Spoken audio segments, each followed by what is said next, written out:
So good morning and welcome to week 36 of our breathing with Florrie. Should have my flags at the back of me. So we're coming to the end, and I'm going to hopefully start again back at number 1 in January. But today I'm going to talk about breathing and cancer. So I have to read this so that I don't get anything wrong and say somebody's name wrong and what they've said.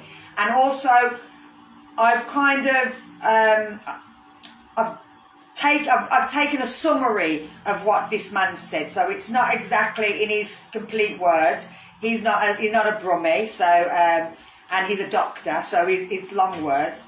But in 1931, Dr. Otto Warburg was awarded the Nobel Prize for discovery that cancer cells were characteristically low in oxygen.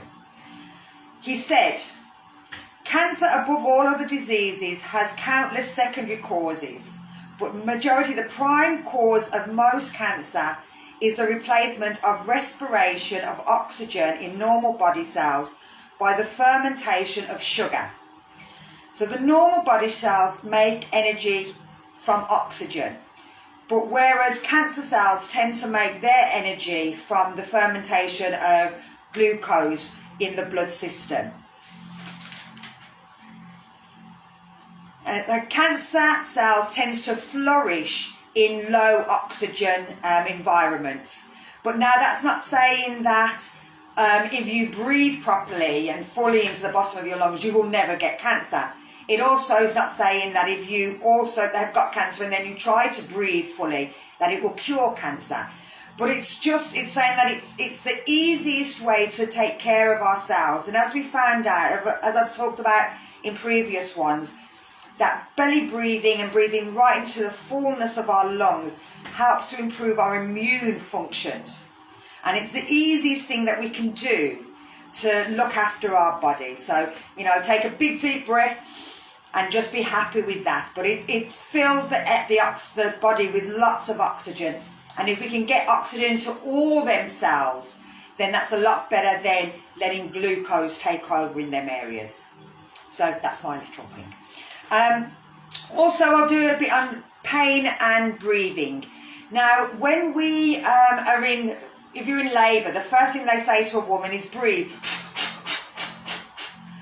Majority of women will turn around and go, just give me the pethidine. And that's, give me the drugs. But breathing has been found to help with lots of pain. So when I go for a massage, and I've been told by my physio that I'm one of the nicest people, because unlike most people, when they start hurting the muscle, most people swear at her and F, F, F, F, F, F, F, whereas I tend to breathe. And sometimes she'll get her elbow and she'll go into me, breathe in, and then as I breathe out, she gets her elbow and digs it into me. So breathing does really help with pain. So the next time you stub your toe, have a think, just try and breathe it out. Big deep breaths, and hopefully that'll feel a lot better than doing nothing. They did an experiment again, and the swearing is still a breath, because as you're swearing out, you're breathing out. And they've done experiments with that guy, he's an actor, a really big guy with a big booming voice. I can't think what his name is, but he swears an awful lot.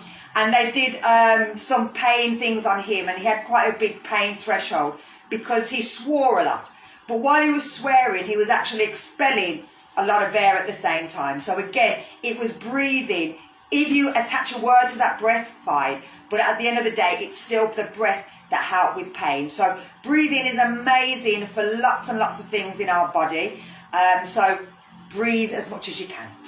So we're going to do a little relaxation one today to just bring us back down.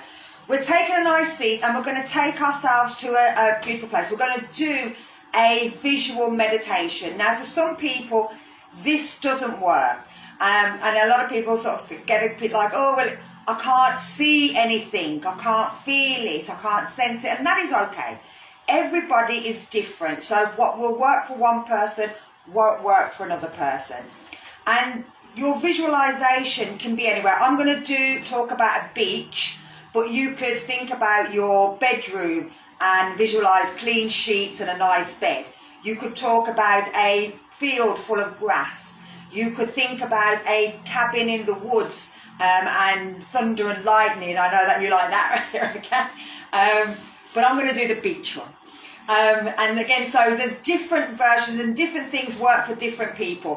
For some people, doing the wood log cabin all of a sudden starts making horror stories come in, which then doesn't make you relax. So again, if you have anxiety problems, doing visualization can as well cause you to be not relaxed, but to be tense. So if I'm doing a beach one and somebody's got a fear of water, it's not going to make them relax. So everybody's got to find their own one, but the beach one tends to work mostly for most people. So I'm going to get you to let your hands drop down, let your shoulders relax, close your eyes, sit up as straight as you can. If you want, you can always lie down.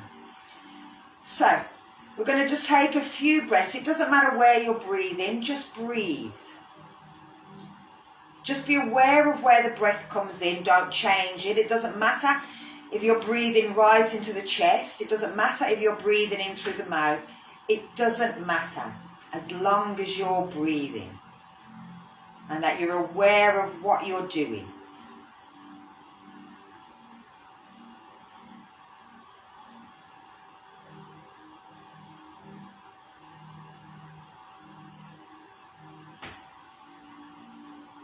So in our mind's eye, we're going to imagine ourselves standing on a beautiful, soft, golden beach. Under our feet that are bare, we can feel the warmth of the sand. And as it kind of moves and shifts under our feet, we can feel it go a little bit cold as that sand underneath the top layer. In front of us, we can see the sea. It's blue, it's turquoise, it's clear, that you can see all the way to the bottom of the floor.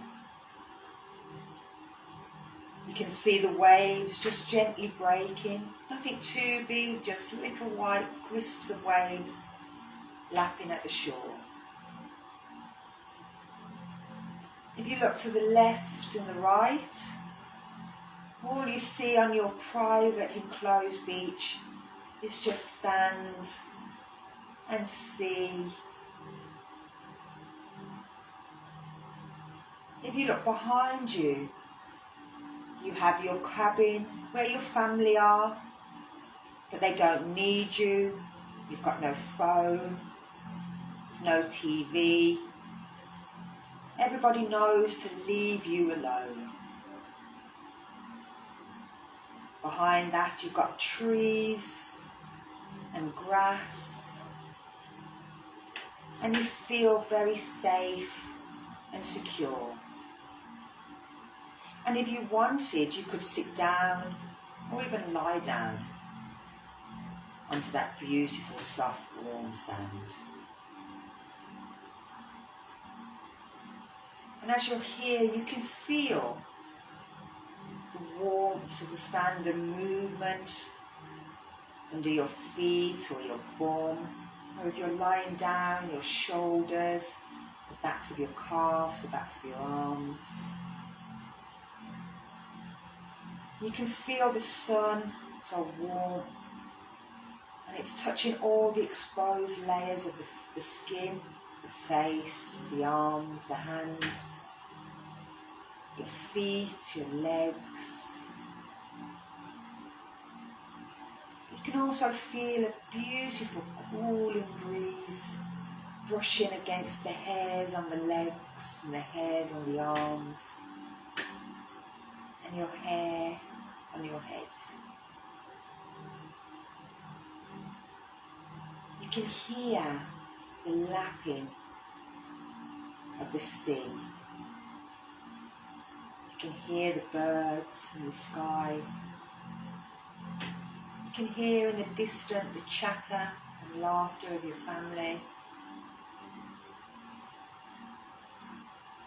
can smell the salt and taste it on your lips.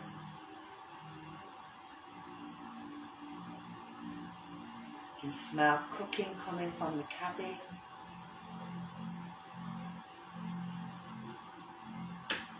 With your whole body, just let it be relaxed. Let it take in the sights, the sounds, the smells. Feel the warmth and the coolness as you wiggle down into the sand. Feel the breeze that's warming across the body.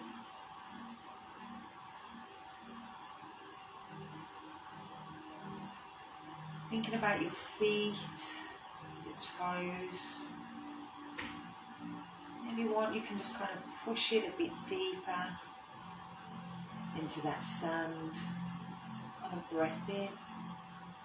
And then as you breathe out, just relaxing the feet.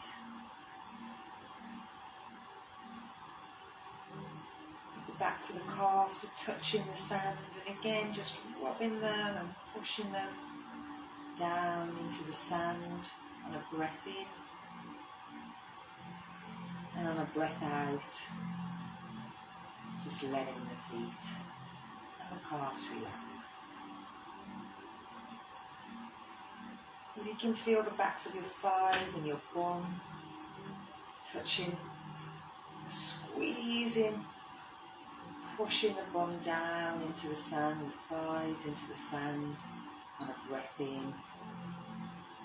And as you breathe out, relax. If you're lying down, then it's your shoulders and the upper back. It should be an arch underneath that lower back. So you're rubbing your shoulders into the sand. And as you breathe out, just relax the shoulders. The backs of the arms and the elbows. And again, just rubbing them and pushing them down. Feeling that warmth sand moving. And the cool of the sand underneath. Enveloping the hands and the arms. And then lastly, the head. And feeling the warmth of the sun on the face, the coolness of the sand under the head. And just letting the whole of the body relax. And again, without changing that breath, bring your thoughts back to it. How are you breathing? Where are you breathing?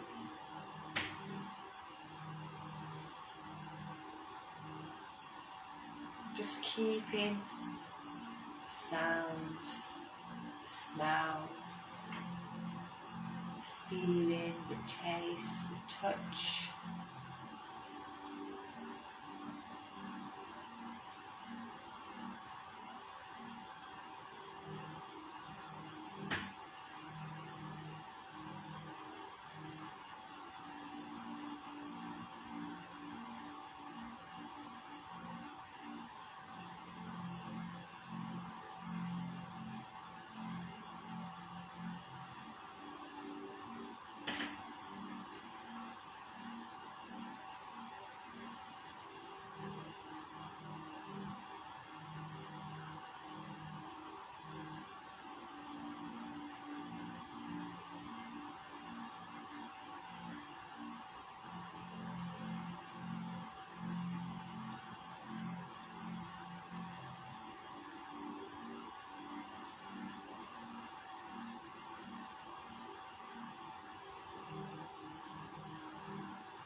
going to start to move our fingers, move our toes, and just move our shoulders, and move our hips, move our stomach and our back, and our neck and our head. Stretch our arms out, lift them up, and as we breathe out, let everything relax down. Let's do another lift, but reaching one arm and then the other, and bringing it down. So thank you for joining me. Anytime that you feel you can, just take yourself for about 5 minutes, just take yourself off somewhere, visualize it, really enjoy it, and just let the day disappear. Okay, thank you very much. Have a nice Christmas. If I don't see you, or otherwise, join me tonight at 8:30 for the relaxation last class of the year. Nice relaxation class.